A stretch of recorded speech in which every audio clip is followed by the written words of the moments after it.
আজকে বানাচ্ছি মারমা আদিবাসীদের রবংমো পিঠা। খুবই মজার একটা পিঠা। তো এগুলো বানানোর জন্য প্রথমে নিয়ে নিচ্ছি আতপ চালের গুঁড়া, তারপরে দিয়ে দিচ্ছি চিনি 2 চামচ, তারপরে লবণ সামান্য, তারপরে হচ্ছে নারিকেলের গুঁড়া। তো এগুলো সবগুলো একসাথে মিক্স করব। মিক্স করে হালকা পানি দিয়ে মতে নিব।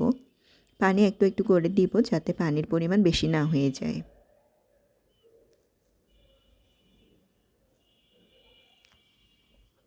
তো এভাবে মতে নেওয়া হয়ে গেলে তারপরে বলের শেপে করে পিঠাগুলা বানাবো। আপনারা চাইলে অন্য শেপেরও বানাতে পারেন। তো এভাবেই সবগুলো পিঠা বানিয়ে নিচ্ছি।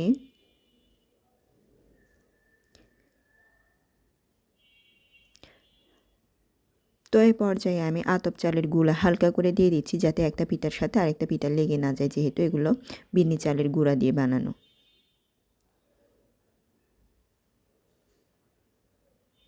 তারপরে আবার বাকি পিঠাগুলো বানিয়ে নিচ্ছি। তো বাকি পিঠাগুলো বানানো হয়ে গেলে আবার আগের মতো করে আতপ চালের গুঁড়া ছিটিয়ে এগুলো সবগুলো একসাথে মিক্স করে নিব, যাতে করে একটা পিঠার সাথে আরেকটা পিঠা লেগে না যায়।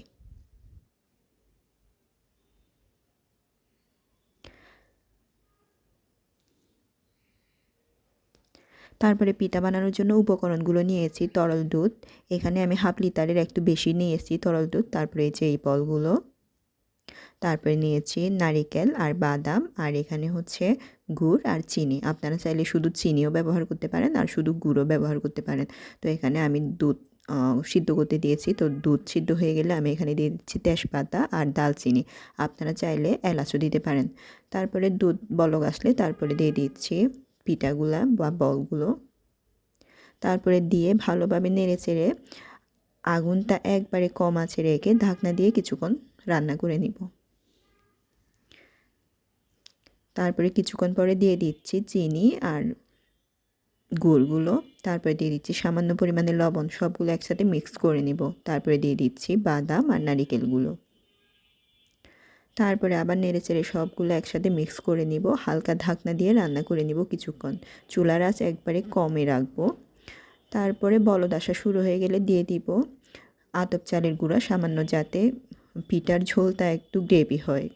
আপনারা চাইলে এমনিতেও রেখে দিতে পারেন। আমার গ্রেভি ভালো লাগে তাই আমি আতপ চালের গুঁড়া দিয়ে দিচ্ছি। তারপরে সবগুলা মিক্স করে এই তো আমার পিঠা রেডি। খুব সহজে এত মজার পিঠা হয় আমি আগে জানতাম না। আপনারা একবার হলেও বাড়িতে ট্রাই করে দেখবেন।